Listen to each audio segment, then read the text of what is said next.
Okay. Welcome to Audrey Thoughts with Audrey Scott. I'm Audrey Scott.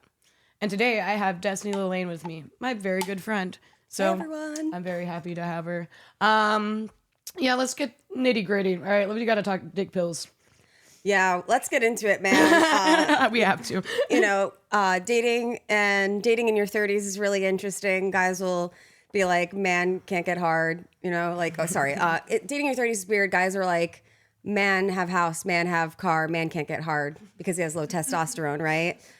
It's pretty bizarre. So I've been riffing about this, thinking about this, and I've been getting a lot of messages from guys from my past thinking that I'm specifically talking about them.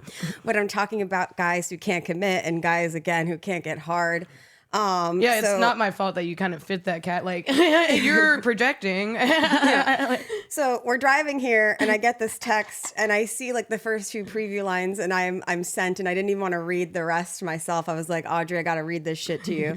So I got a text from this guy that I went on a few dates with back in September. It says, funny story, your Insta video about ED came up on my feed. I recently started taking new blood pressure medicine, did some research, and what do you know? So I was in Mexico with my buddies last week and bought some Viagra. Boom, problem solved. First of all, which buddy helped you test that shit out? Have told 6 friends and 4 of them are taking action. So without knowing it, you have become the Johnny Appleseed of boner pills. Thought you'd find that funny. LOL with a Z at the end. Oh my God. I mean, at least you're helping, dude. Like, that's great. Yeah, it's sad though. It's like, what's wrong with you guys' dicks? Similarly, so the first time I was on Kill Tony, when I sent a link to my friend, one of the sponsors was like a hair loss company and like a dick pill company.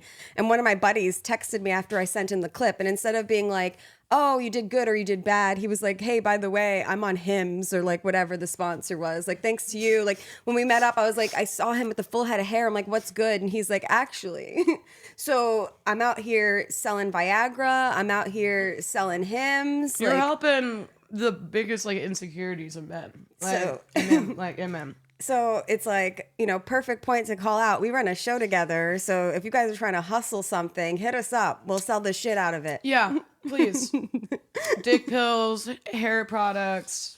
I'll sell basically anything. As a former drug dealer, like, I think this is a safer route. I think so. Yeah. Which direction should I be looking in? Wherever you want. Okay, cool. Yeah, I'm excited. This weekend we have our show. If you want to look in the camera, okay, cool. That's yours. Okay, cool. But yeah, when's our show? Our show's this Saturday. Is that the 14th? It's the 14th it's the of fucking October. 14th at 7:00. Roscoe's Comedy Club. Yeah, is this our 4th show? This is gonna be our 4th show. This is wild. I'm really excited. Me too. Oh. Me too. It's been so much fun because it's like, I really like I think we're actually just making real connections with people. Like, even though not everyone comes to the bar with us after the show, the people that come with us, like, we have a little after party, was at Gin Bar, and now we're moving it to Grackle. Shout out to fucking Grackle, man. Yes, Grackle, it's the vibe. Yeah, that bar fucks. I love that place. And their taco truck is amazing, Asador. So shout out to Grackle. Oh. I fucking love them. But the people that hang out with us after the show, they're our friends now. Like, they're closer to us. And I feel like we're just making real connections with people and having people just want to come out to a comedy show. We're not just trying to sell them something. Like, it's actually it's been super people. Awesome. It was so cool to see. Like, our first show afterwards, Audrey had another set at East Austin Comedy Club. Yeah. And it was just so cool to see people go from the club and then they went to the after party. Yeah, we just paraded everywhere. We went to your show. We went to another spot. And it was just like... It's fucking awesome. It's just so great. Yeah, and everyone's just happy. It's just like, what a dream. Like, I remember when I first started producing and I was shit. I was so bad. Didn't know what I was doing. How long did you run that show? Over almost... Damn, I gotta ask the Union. I used to run a show at Kick Butt Coffee. It was called The Inferno Show. And then so, like, every show was a different tier of hell.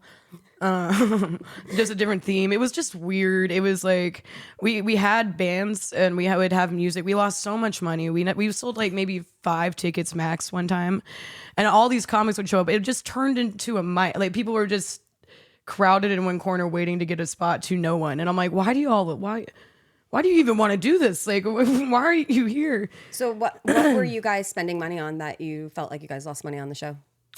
The bands, the artists, like we lost money on everything. Yeah, but it was fun. It was a learning lesson. Oh yeah. But I didn't really hang out. Like I would hang out with the bands afterwards and it was fun, but I felt so fucking bad for them to perform to no one. And yeah, the audience was just comics. Yeah. No, every producer's worst fear. It's like, gosh, it's the like worst. we don't want to fail in general, but also we don't want to have other people take the time to come to our show It's and perform embarrassing. for no one. It's fucking embarrassing. And then like, especially to the business, and then like asking them if I can do it again, like after failing miserably in front of everyone. And being broker than I already am. And I'm like, can I try this again next one? Like, please. Oh man, that reminds me. I went on a date with this guy out in LA, and we were having a good time. We were going back to my place. I start to realize he's really drunk, so I'm obviously not gonna sleep with him. Yeah. But he's so fucked up that I'm not comfortable sending him home in an Uber because I don't know where he lives and I can't get that's into his door. dangerous. So I'm feeling like, okay, it's fine. I'll have this guy crash at my place. So he spends the night on my couch, and in the morning he wakes up, like it's probably like 5 a.m. It's still pretty dark, and I hear him get off the couch and he's going to my bathroom, and I hear him taking a piss, but I know the sounds of my own apartment. He's not taking a piss in my toilet. And yeah.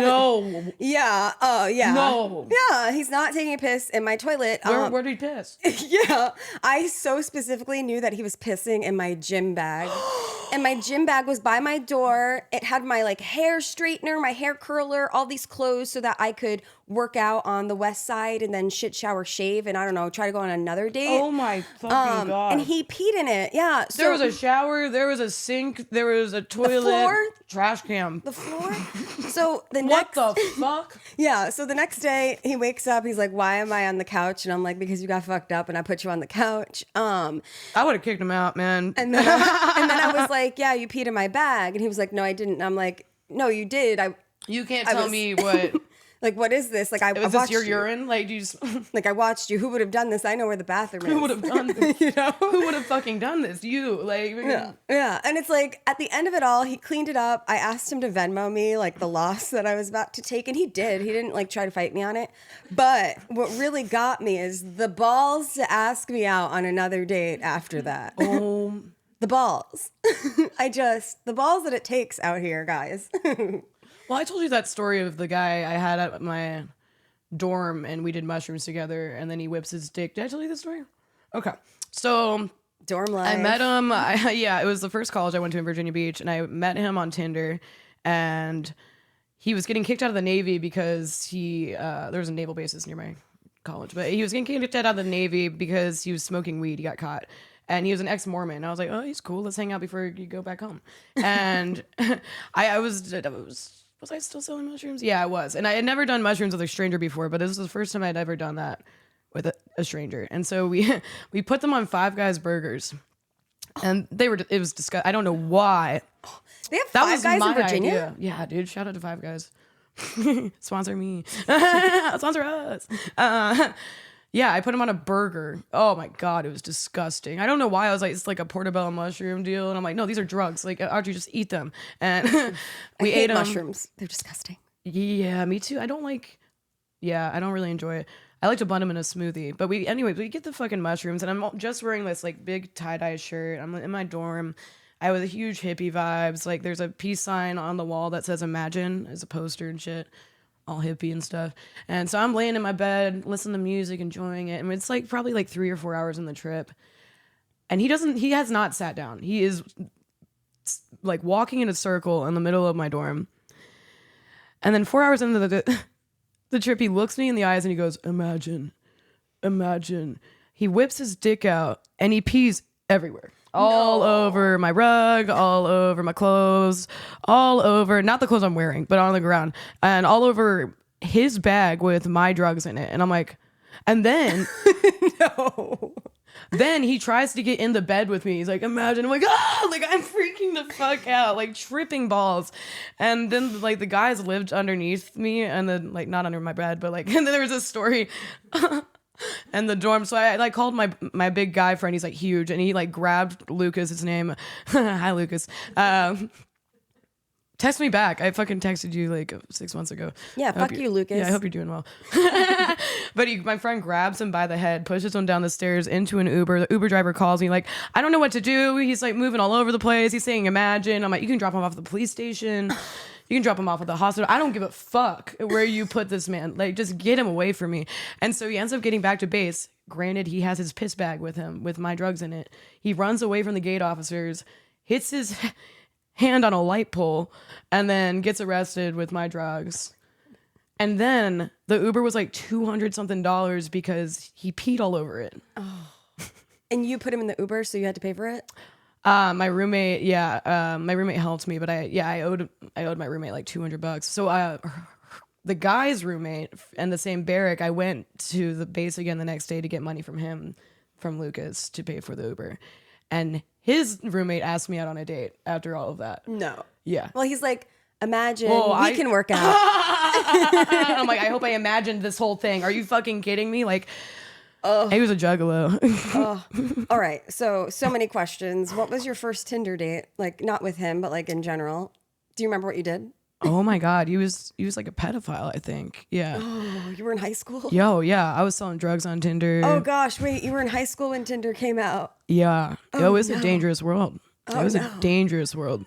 No. I am underage selling drugs on Tinder. I met this guy named Matt, and it was a good dinner. Like, it was, oh my God. Is that the first time, or what was the other time? No, this is the first Tinder date. Wait, do you remember how old he is? Or was? He was 21, and I was 16. I was a mad. I'm so glad I'm alive and he didn't rape me. But we go to dinner and it was good. Like, but he was kind of weird. He was giving me. I mean, it's weird for a 21-year-old to want to go on a date with a 16-year-old. That's weird.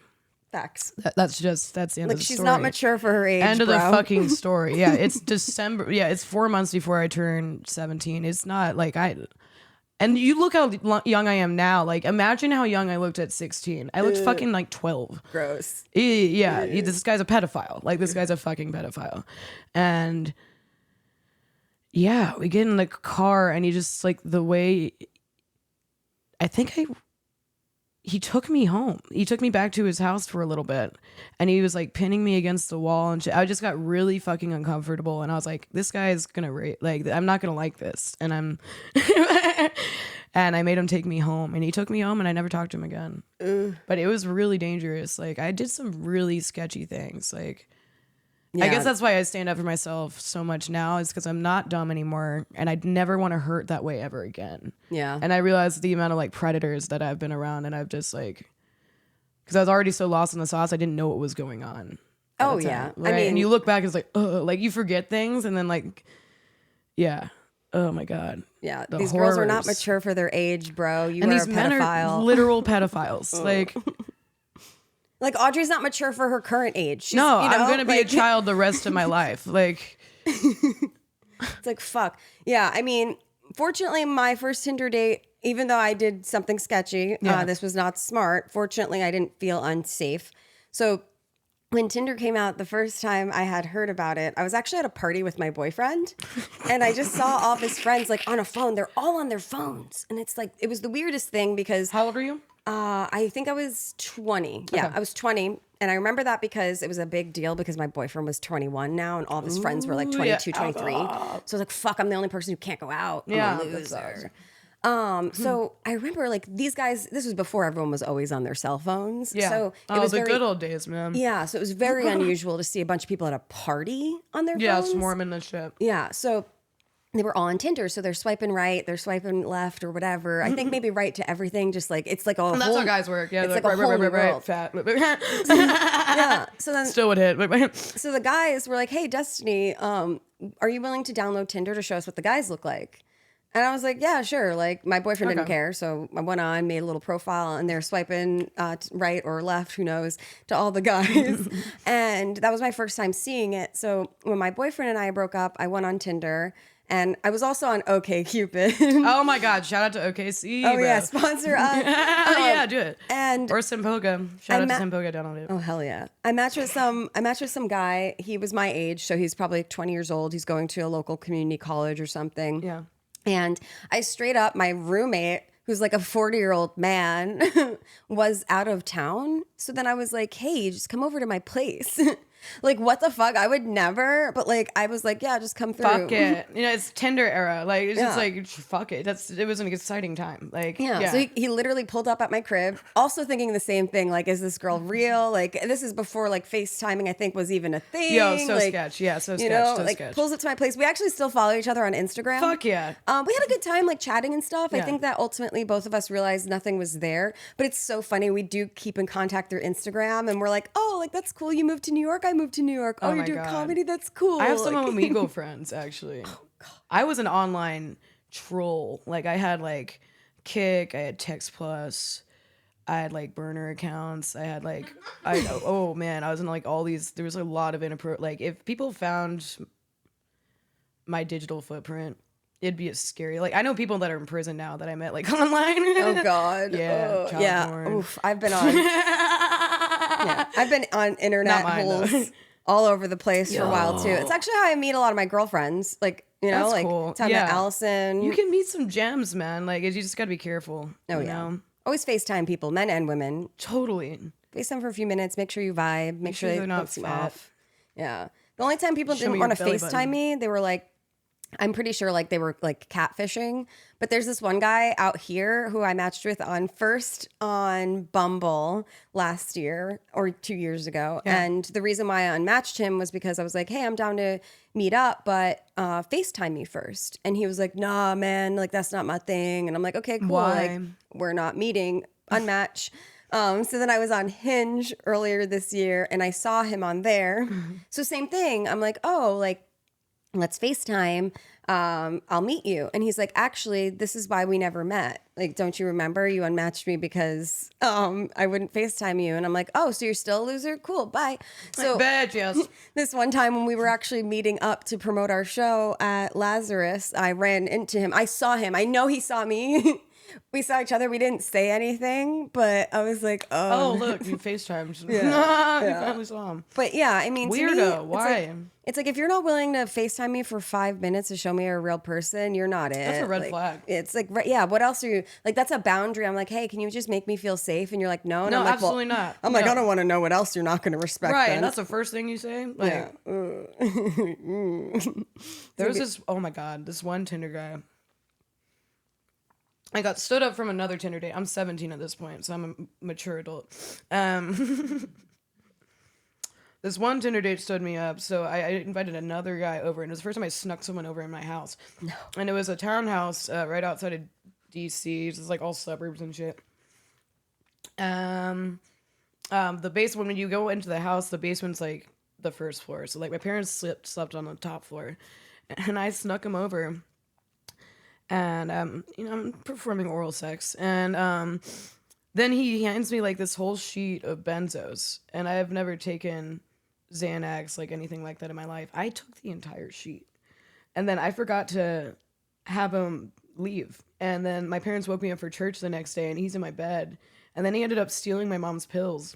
And then my parents called the cops, found out I was on Tinder. I was grounded for a very, very long time, and then that guy's dead now. Ooh, wait. Wait, you were brushed over a very important detail here.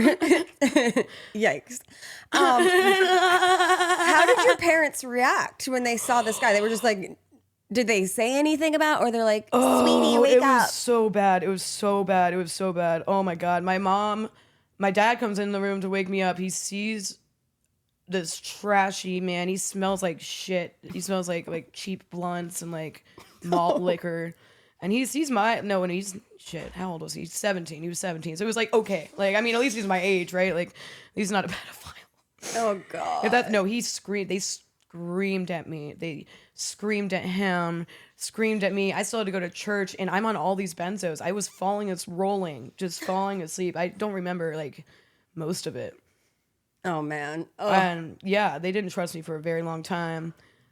I did a horrible, and I was still selling drugs. Like, they didn't even find my fucking drug. Like, So what are benzos? Educate me. I guess I want to look up the proper definition.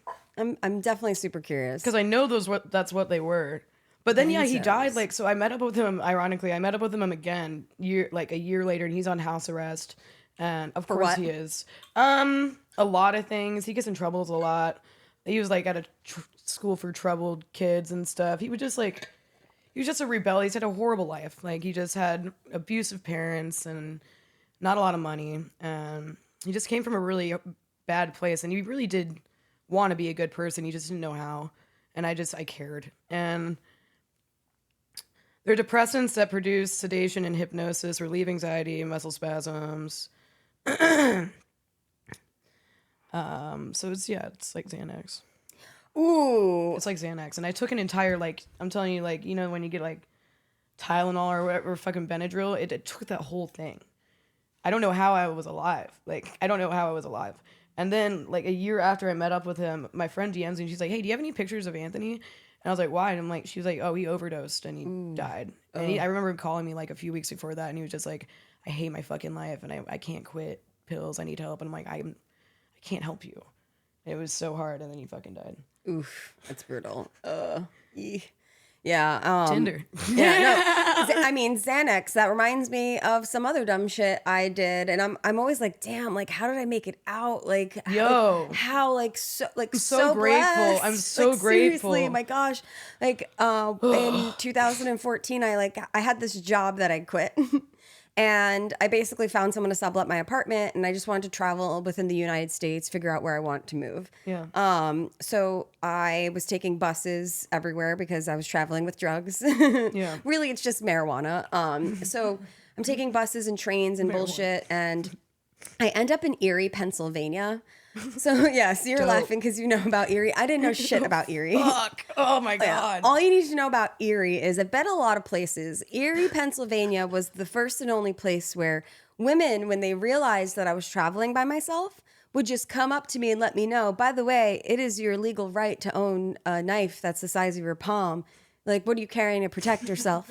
Because they could tell I was by myself. I was like, holy shit, this is so crazy. Yeah. You know? They know. You can smell it on you. Oh, yeah. And, you know, it's like the day begins where, like, I basically get dropped off at some resort that I sneak into. Some girl lets me hang out by the pool. Eventually, her manager's coming. So she's like, hey, you got to go before my manager, like, is basically going to yell at her for letting me come hang.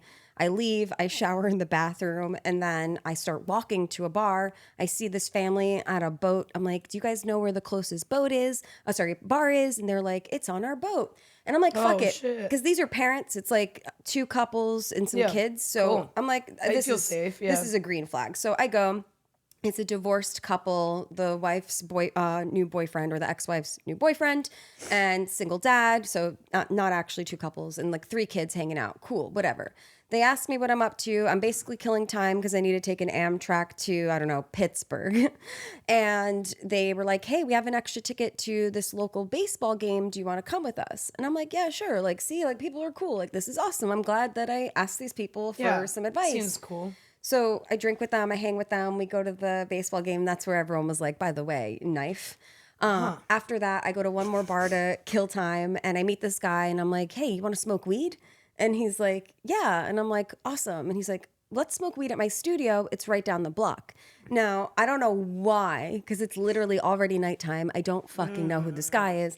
I'm like, yeah, like, fuck it. We ball, you know? So got in his car, drive down the road. We get into his studio. And I remember seeing him take a pill. And I was like, what did you just take? And he said, Xanax. And I knew a lot of guys back home that would do Xanax. You know Xanax. So I was like, oh. And to double check the situation that I was in, to do a little pulse check, I was like, so how do those make you feel? I've never done Xanax before. And he starts describing the symptoms of Adderall. He's like, oh, it makes you feel good. It wakes you up. It makes you energetic. I'm like, oh, I'm in a bad situation right now. This guy wants me to take Xanax and thinks that I think that these are uppers. I'm pretty sure my friends would like pass the fuck out. He's gonna rape you. Yeah, so I'm like, oh no. So now I'm like, God damn. Yeah, so now I'm like, oh God, like all I have to do is just like get the fuck out of the situation. My God. So I just knew that if I tried to leave too soon, I would possibly be putting myself in a bad situation. Why are you trying to go so soon? I know when your train is, you know? So I'm like, fuck, I just have to like buy the next 45 minutes and then I got this. And like a week prior, one of my friends, two of my classmates actually passed away. They were shot, some gang violence bullshit. Yeah. And everyone was saying when I was leaving for this trip, shit, Dustin, you're going to die on the road. Like, you know, but watch out, be woke. And here I was in some fucking it up. and it's like 12 a.m. You know, it's not even right. It's so dumb. So I by the time we're getting ready to go, we're at the door of his studio, about to go outside. He's like, I want to smoke a cigarette. The way he is standing now, I'm the kind of person, I walk into a room, I want to face the door. I want to see the threat coming, right? Yeah. In this situation, my back is by the door and he's like looking at me. So the whole time I'm like, I'm just knowing someone can open that door, fucking grab me, you know, cover my mouth, just take me. And I'm like, fuck, trying to like just switch it up. He like is almost done with his cigarette. This dog runs up to us. It's like 1 a.m. at this point. A dog runs up to us. We shoo it away. It's not his dog. A fucking truck pulls up. They put the dog in the truck. Then they pull up to us. Context, I'm Spanish. This guy's black. These are two white guys. And all I know is I'm in this crazy ass, not okay city. And now these guys are coming up to us at night. Bad Bad bears. Very bad. So they're like, yo, we found this dog. Is this your dog? And we're like, no. They're like, you sure? And we're like, yeah. They shoo away. They come back. They're like, you sure? I saw you talking to that dog. I'm like, this is it. We shoo them away. They actually leave. I'm like, okay. And now next challenge is getting from this spot to the fucking car. Damn. Yeah. So we get to the car. We go to the fucking Amtrak station. And what I find out is that the ticket that I bought is not going to Pittsburgh. It's actually going to Chicago. But I need to go to Pittsburgh. So I'm buying time for nothing. And this is the first time I end up taking an Uber. I end up pulling up an Uber and they wouldn't give you estimates back then. Yeah. And I requested an Uber to go to Pittsburgh, knowing that I could share my location. That feature had just came out. Yeah. So I didn't know how much the Uber was going to cost, but I called a local cab company that said it would be like $250.